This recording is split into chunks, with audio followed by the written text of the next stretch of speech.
Awesome. Hello, welcome. I am Lynn Root. I work for Spotify. And basically, I'm a site reliability engineer at Spotify. And what that means is I either break our entire service or I get paid to fix it when other people do. In actuality, what an SRE does at Spotify is, because it varies widely among different companies, it's a combination of back-end development, where my team and I run a few services that other engineers use daily, plus a little DevOps and sysadmin. I am also our FOSS evangelist. I help a lot of teams release their projects and tools under the Spotify GitHub organization. And lastly, I help lead PyLadies, which is a global mentorship group for women and friends in the Python community. And if you want stickers, I have stickers to give away. Just find me afterwards. So before I start, I want to warn you all that I will take all the time allotted for this talk, so there's going to be no time for Q&A. You might think I've purposely done this, maybe, to avoid Q&A, but I will be here afterwards for the whole conference, so you can just find me and to chat, and there will also be a link at the end for the whole notebook and the example code that I use. All right, so let's get started. Async I/O, the concurrent Python programmer's dream, I guess, the answer to everyone's asynchronous prayers. The async I/O module has various layers of abstraction, allowing developers as much control as they need and are comfortable with. We have simple hello world examples that make it look so effortless, but it's easy to get lulled into this false sense of security. This isn't exactly that helpful, right? It's all fake news. We're led to believe that we're able to do a lot with the async and await API layer. Some tutorials, while great for getting developers' toes wet, try to illustrate real-world examples, but they're just beefed-up hello world examples. Some even misuse parts of async I/O's interface, allowing one to easily fall into the depths of callback hell. Some get you up and running easily with async I/O, but then you might realize that it's not correct or not exactly what you want, or only gets you part of the way there. So while some tutorials walk through and walkthroughs do a lot to improve upon the basic hello world use case, sometimes they're just a basic web crawler. And I don't know about you, but at Spotify I'm not building web crawlers. But in general, asynchronous programming is just difficult. Whether you use async I/O or Twisted or Tornado or even Golang or Erlang or Haskell, it's just difficult. And so within my team at Spotify, we, which is just mostly me, fell into this false sense of ease that the async I/O community builds. The past couple of services that we built, we felt were good candidates for async I/O. One of them was a chaos monkey-like service for restarting instances at random. And then another is an event-driven hostname generation service for our DNS infrastructure. So sure, we needed to make a lot of HTTP requests that should be non-blocking, but these are services that needed to react to PubSub events to measure the progress of the actions initiated from those events, handle any incomplete actions or external errors, deal with the whole PubSub message lease management, measure service level indicators, and send metrics. And then we also needed to use some non-async I/O friendly dependencies. So it got difficult quick. Allow me to provide you with a real world example that actually comes from the real world. If you get the pun, we're building a chaos monkey. Mandrill is a monkey. We did build a service that does periodic restarts of our entire fleet of instances at Spotify. And we're going to do that here. We're going to build a service called Mayhem Mandrill, which will listen for a PubSub message and restart a host based off of that message. As we build this service, I'll point out traps that I may or may not have fallen into. And this will essentially become a resource that I would have liked about a year ago. At Spotify, we do use a lot of Google products, in this case, a Google PubSub, but there are a lot of choices out there, and we're just going to simulate a simple PubSub-like technology with async I/O. This tutorial is quite easy and fun to read, I guess, and this is where we're starting off with a very simple publisher. where we're creating a set number of instances and then adding to the queue. And then we are consuming that queue. And it's very easy to run, especially with the latest Python 3.7 syntactic sugar. And so when we run this, we see that we're able to publish and consume messages. So we're going to work off of this. As you might notice, a little teaser. We're not actually, we haven't actually built a running service. We're merely just like a pipeline or a batch job right now. So in order to continuously run, we have to use the loop.run forever. For this, we have to schedule and create tasks out of coroutines and then start the loop. And since we created and started the loop, we should clean it up too. So when we run this updated code, we get this nice little trace back. My mouse goes over, yep. And then it kind of hangs. So we have to cancel it, you have to interrupt it. So yeah, that's nice and ugly, right? So we should probably try and clean that up. So we should try and run it a bit defensively. We'll first address the exceptions that arise from coroutines. So we'll just go ahead and fake an error. Oh, that did not come out well. Hopefully you can still read that. We're going to fake an error, so like the fourth message will be an error. So if we run it as is, we do get an error line, and it says exception was never retrieved. And so admittedly, this is a part of the asyncio API that's not very friendly. If this was synchronous code, we'd simply get the error that was raised, but it gets swallowed up in an unretrieved task.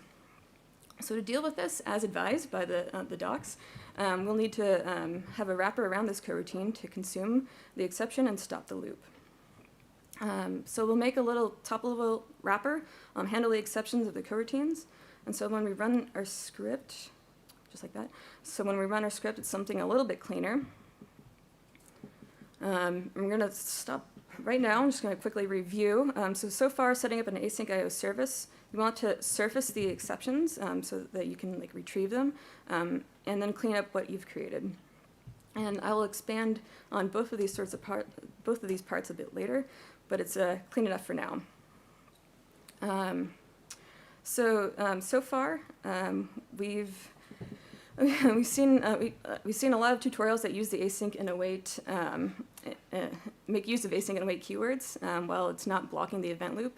We're still literally iterating through tasks serially, effectively not adding any concurrency. So if we take a look at our script now, we're serially processing each item that we produce and then consume. Even if the event loop isn't blocked, there will be other tasks and coroutines going on. They, of course, wouldn't be blocked.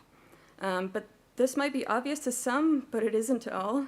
We are blocking ourselves. We first produce all the messages one by one, and then we consume them one by one. The loops that we have within the publish and consume coroutines, we block ourselves from moving on to the next message while we await to do something. So this is technically a working example of a pub/sub-like queue with asyncio. It's not really what we want.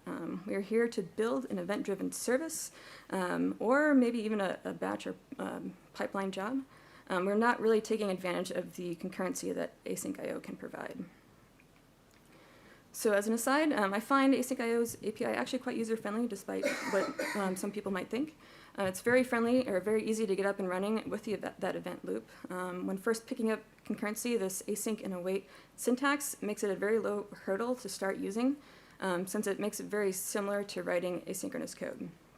But again, when picking up concurrency, this API is deceptive and misleading. Yes, we are using the event loop and primitives. Yes, it does work. Yes, it might seem faster, but it's probably because you came from 2.7. Welcome to 2014, by the way. To illustrate that there's no difference in synchronous code, this is the same script, removing asyncio primitives and using just synchronous code. And you can see, just looking at the consumer, there's no real difference other than a couple of waits. And when we run it, it's pretty much the same, and the only difference is actually the randomness part.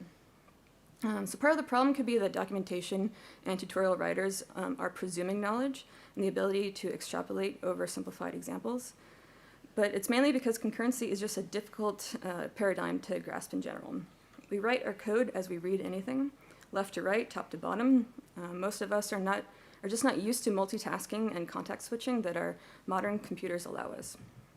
Hell, even if we are familiar with concurrent programming, understanding a concurrent system is just hard. But we're not in over our heads yet.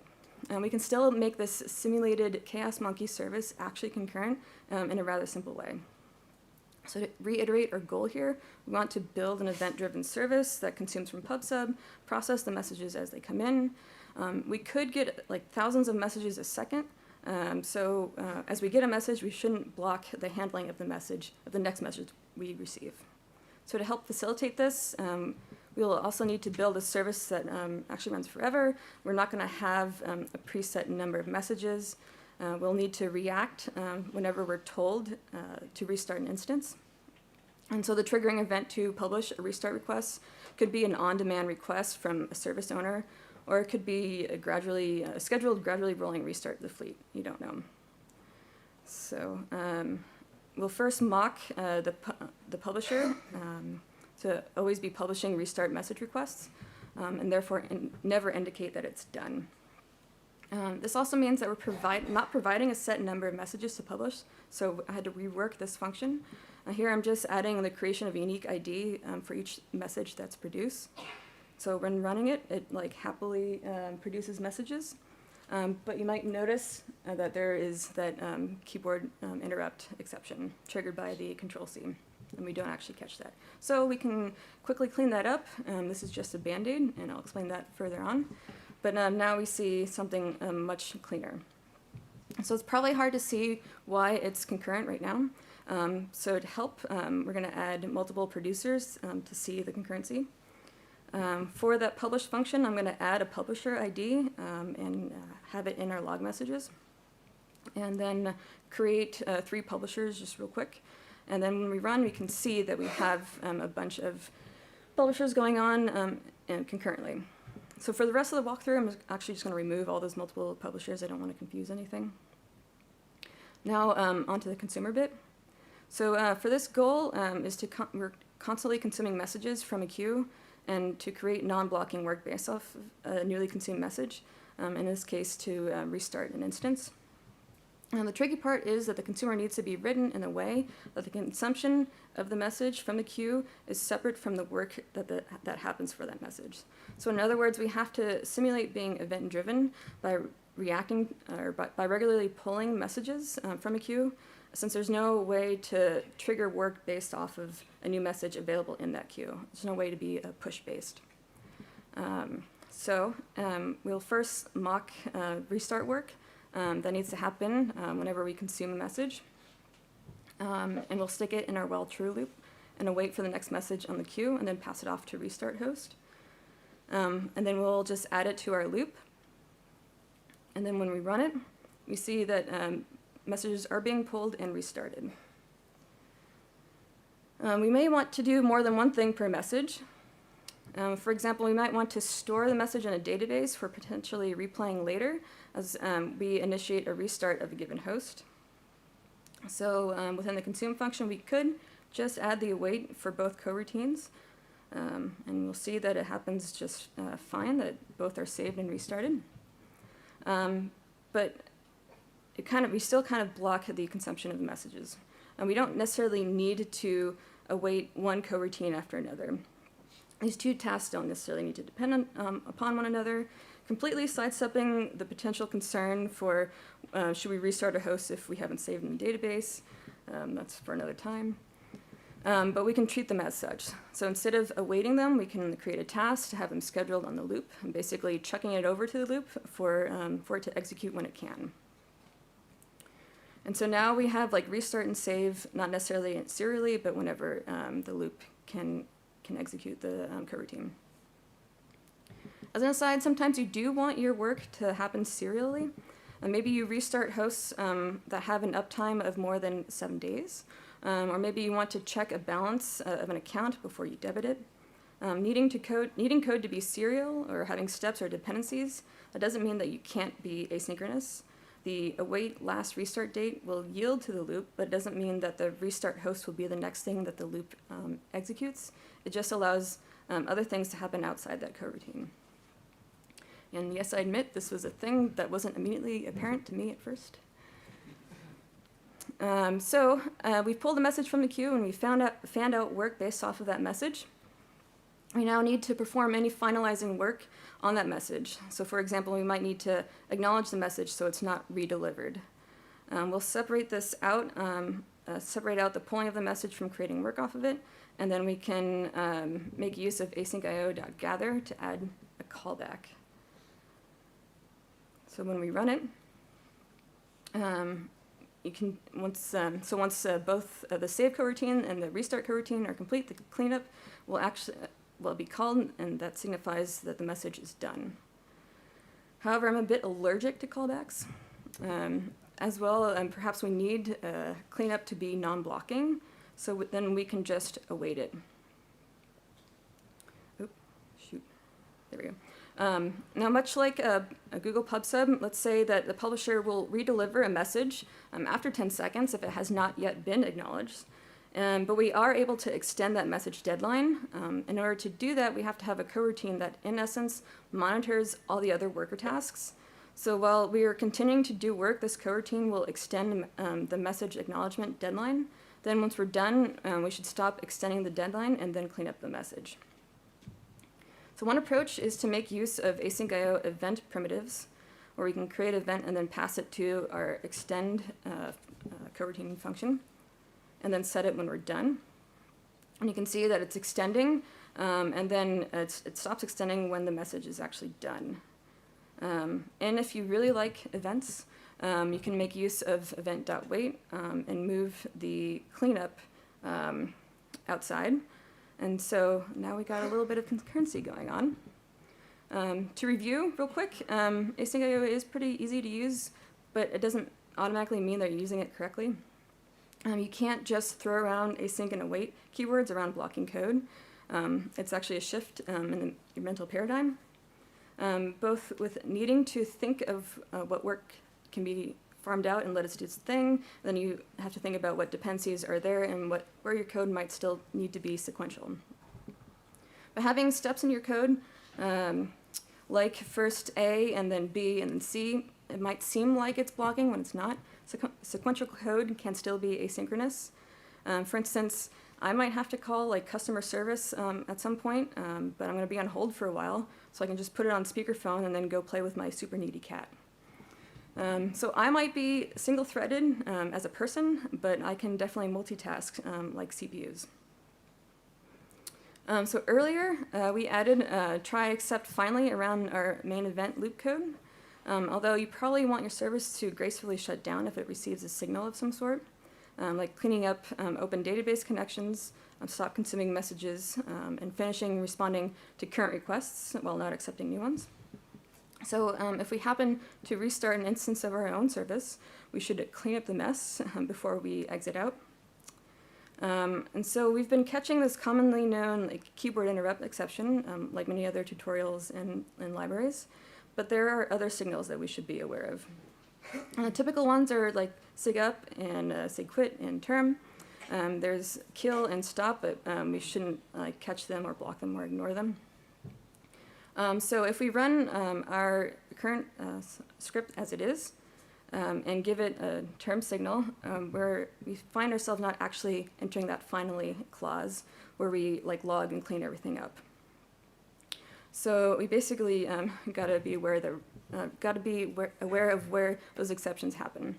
I also want to point out that even though we're only ever expecting keyboard interrupt, it could happen outside of catching the exception, potentially causing the service to end up in an incomplete or otherwise unknown state. So instead of catching keyboard interrupt, let's attach a signal handler to the loop. So first we'll define that shutdown behavior that we want. We want to simulate database connections and returning messages to PubSub as not acknowledged so that they can be redelivered and not just dropped, and actually canceling tasks. We don't necessarily need to cancel pending tasks. We could just collect them and allow them to finish. It's up to what we want to do. We also might want to take this opportunity to flush any collected metrics so they're not lost. So we need to hook this up to our main event loop now. I also removed the keyboard interrupt catch since it's now taken care of within the signal handling. And so we can run this again and send it the term signal. And it looks like it cleaned up, but you see that we have this caught exception error twice. This is because waiting on canceled tasks will raise the async IO canceled error, which is to be expected. And we can add that to our little handle exception wrapper as well. So if we run it, we actually see our coroutines are being canceled and not just some random cancel or exception. So you might be wondering, which signals should you care about? Apparently there is no standard. Basically, you should be aware of how you're running your service and handle them accordingly. Also, as a heads up, another misleading API in async IO is shield. The docs say that a means to shield a feature from cancellation. Sorry, I have a core dev right here. If you have a coroutine that must not be canceled during shutdown, shield will not help you. This is because the task that shield creates gets included in asyncio.all tasks and therefore receives cancellation signal just like the rest of the tasks. To help illustrate, I'm going to have a little simple async function with like a long sleep that we want to shield. And then when we run it and cancel it before the 60 seconds, we see that we don't ever hit the done line and that it's immediately canceled. So yeah, that's fine. So TLDR, we don't actually have nurseries in async IO core to clean up ourselves. It's up to us to be responsible and close up the connections and files that we open, responding to outstanding requests, and basically leaving things how we found them. So doing our cleanup in a final clause isn't enough, since a signal could be sent outside of a try except clause. As we construct a loop, we should tell how it should be deconstructed as soon as possible. It ensures that all of our bases are covered and we're not leaving any artifacts around. And finally, we need to be aware of when our program should shut down, which is closely tied to how we run our program.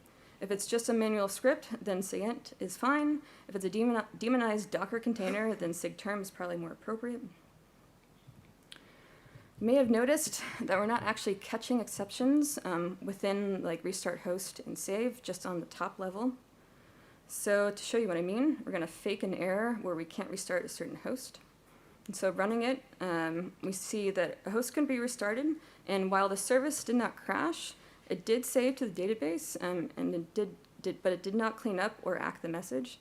And the extend on the message deadline will also keep spinning. So we've effectively deadlocked on the message. A simple thing to do is to add return exceptions true within our async IO gather. So rather than completely dropping an exception, we can turn it with our successful results. However, you can't really see what actually errored out. So what we could do is add a callback, but as I said, I'm allergic. So we can just add a little like helper function to process the results afterwards. And so when we use something like this, we can see errors are now logged and we can handle them appropriately.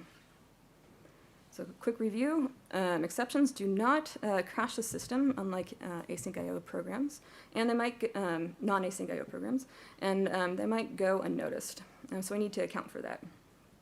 And I personally like using async IO gather because the order of the return results are deterministic, but it's easy to get tripped up with it. By default, it will swallow exceptions, but happily continue working on other tasks. And if an exception is never returned, then weird behavior can happen, like spinning around an event.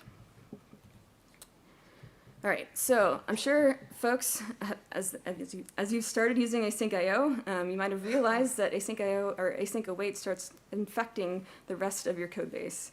Everything needs to be async. And it's not necessarily a bad thing, it just forces a shift in perspective. So for our code to work with this, we need to sort of maybe rework our consumer. Not much is needed, actually. I'm still making use of a synchronous consume coroutine to call a non-async consumer, and I'm using a thread pool executor to run that code. As an aside, there's actually a handy little package called asyncio extras, which provides a decorator for asynchronous functions where it would remove the boilerplate for you, and you can just await the decorated function. But sometimes third-party code throws a wrench at you. If you're lucky, you're faced with a third-party library that is multi-threaded and blocking. So for example, Google PubSub's Python library makes use of gRPC under the hood with threading, but it also blocks when opening up a subscription, and it also requires a non-async callback for when a message is received. So in typical Google fashion, they have some uber cool technologies and slightly difficult to work with libraries. So this feature that they return, it makes use of gRPC for bidirectional communication, and it removes the need for us to periodically pull for messages as well as manage message deadlines. So to illustrate, we can use run and executor again. I've made a little helper function to kick off the consumer and the publisher. And to prove that this is now non-blocking, I'm going to create a little dummy coroutine to run alongside run pubsub. We'll add the two coroutine functions and update the main. So it's just the run method or run function that we're running. And we can see that it's not blocking. But as I said, that although it'll do a lot for us, there's a lot of threads in the background, and like 15 threads in the background that the Google PubSub library gives us. So I'm going to reuse that something else coroutine to actually periodically get some stats on the threads that's going on. And I've also prefixed our own thread pool executor so I can easily tell which one I created versus what Google created. And when running this, you can see that Google creates a lot of threads. We have the main thread, which is the asyncio event loop, and there's 5 threads from us because we've given it 5 workers, and then the rest of it is Google. And so this current thread count is like 22. But all in all, like the approach to threaded code isn't that different than non-async code. Until you realize that you have to call asynchronous code from non-async function within that thread. So obviously we can't just ack a message once we receive it. We have to restart the required host and save the message in our database. So we basically have to call asynchronous code from a non-async function in a separate thread. Pretty embarrassing, bear with me. And I got like 2 minutes to run through this. We'll use the asyncio create task that we defined earlier. But then we realized that, yes, of course, there's no event loop running. And to get a little more color, here's some log lines that, yes, indeed, no event loop is running in the thread. Yeah, I can hear people say, read the docs, Lynn. But what if we gave it the loop that we're running in? And it kind of works, but it's deceptive. We're just lucky here. Once we share an object between the threaded code and the callback and the asynchronous code, we've essentially shot ourselves in the foot. And to show you that, I've created a global queue that the consumer will add to, and then we'll read off that queue with handle message. And you see something funky now. Nothing is ever being consumed from that global queue. And so if we add a line in that queue, in that function, we can see the queue size gradually increasing. And I'm sure a lot of you see what's going on here. We are not thread safe. So let's make use of run coroutine thread safe and see what happens. Yes, it finally fucking works. In my opinion, it's not that difficult to work with synchronous code in asyncio. However, it is difficult to work with threads, particularly with asyncio. So if you must, use the thread safe APIs that asyncio gives you, or you can just hide away and try to ignore it. So in essence, this talk is something that I would have liked to hear about a year ago, so I'm speaking to past Lynn here, but hopefully there are others that benefit from this, from a use case that's not just a simple web crawler. Everything is up there, up on the URL, so hopefully it's useful to folks. Thank you.